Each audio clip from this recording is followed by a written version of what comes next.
Hello and good morning everyone. Friends, आज के episode की शुरुआत एक छोटी स्टोरी के साथ करूंगा। जो स्टोरी बहुत साल पहले मेरी दादी ने मुझे सुनाई थी और संभव है कि आपकी दादी ने भी आपको सुनाई होगी। जंगल में एक लोमड़ी थी और वो अपने को बहुत ही चालाक और बहुत ही इंटेलिजेंट समझती थी।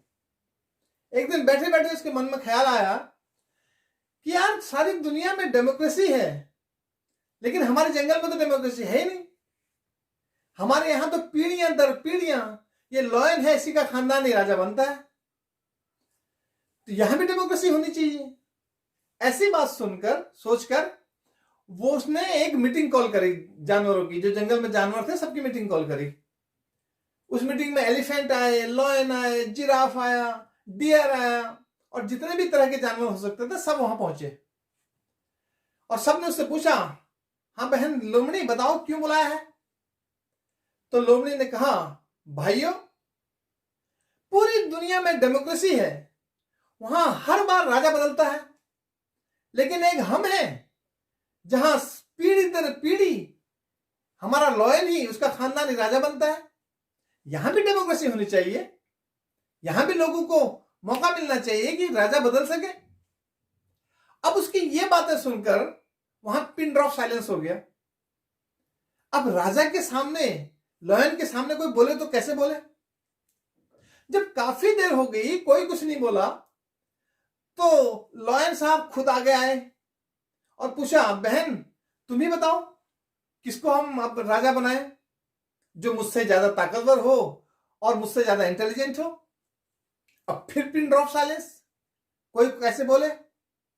काफी देर तक जब कुछ नहीं हुआ, तब ये डिसीजन हुआ कि कल को फिर मीटिंग होगी और कल को सब लोग इसके बारे में सोच के आएंगे कि कौन राजा बनेगा। तो सब लोग अपने अपने घर चले गए, सारे जानवर सो गए। लोमड़ी के दिमाग में खुरापात होनी शुरू हुई। उसने रातों रात एक बब्बर शेर की खाल का इंतजाम किया और अपने आप को उसके अंदर फिट कर दिया। अगले दिन जब मीटिंग हुई तो सब लोग वहां पहुंच गए, सारे जानवर वहां पहुंच गए। अब ये बब्बर शेर की खाल में लिपटी हुई लोमड़ी पूरी अकड़ के साथ, पूरे बब्बर शेर की चाल ढाल और एटीट्यूड के साथ वहां पहुंची और सीधे जाके स्टेज पर बैठ गई। जब इसकी अकड़, इसका एटीट्यूड लोगों ने, वहां जानवरों ने देखा, तो सबने बगैर किसी प्रश्न के इसको अपना राजा मान लिया। अब लॉयन ने भी राजा मान लिया भी, जब सभी राजी हो गए थे। अब मीटिंग होते होते रात होने लगी। लोमड़ी की एक आदत होती है, जब एक लोमड़ी आवाज देती है तो सारी आसपास की लोमड़ियां उसी सुर में गाने लगती हैं, आवाज देने लगती हैं। दुर्भाग्य यह था कि उसी मीटिंग में कोई लोमड़ी भी थी साथ में, तो उसने चिल्लाना शुरू किया, आवाज देना शुरू किया। तो इस लोमड़ी जो बब्बर शेर की खाल में बैठी हुई राजा बनी हुई थी, इसने भी आदतवश काव काव करना शुरू कर दिया, चिल्लाना शुरू कर दिया।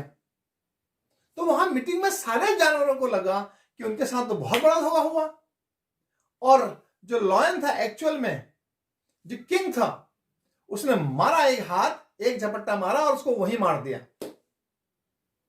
फ्रेंड्स, कॉस्मेटिक सर्जरी कराकर, अपने चेहरे पर लीपापोती कर, किसी का हक मारकर आप एक पोजीशन पर पहुंच तो सकते हैं, लेकिन उस पोजीशन पर टिके रहने की जो जरूरत होती है, जिस चीज की जरूरत होती है, जिस एटीट्यूड की जरूरत होती है, जिस दृष्टिकोण की जरूरत होती है, वो आप कहां से लाइएगा?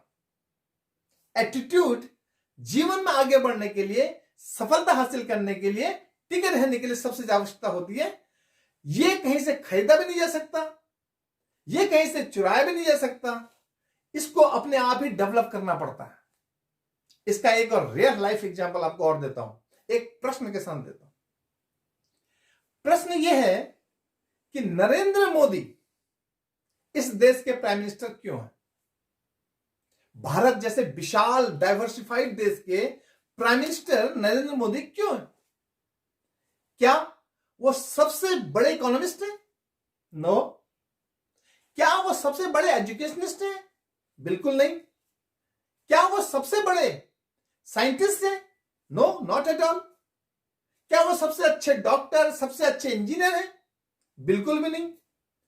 नरेंद्र मोदी सबसे अच्छे इकोनॉमिस्ट नहीं है, नरेंद्र मोदी सबसे बड़े साइंटिस्ट नहीं है, ना बड़े डॉक्टर हैं, ना बड़े इंजीनियर हैं, still he is the prime minister of India. क्यों?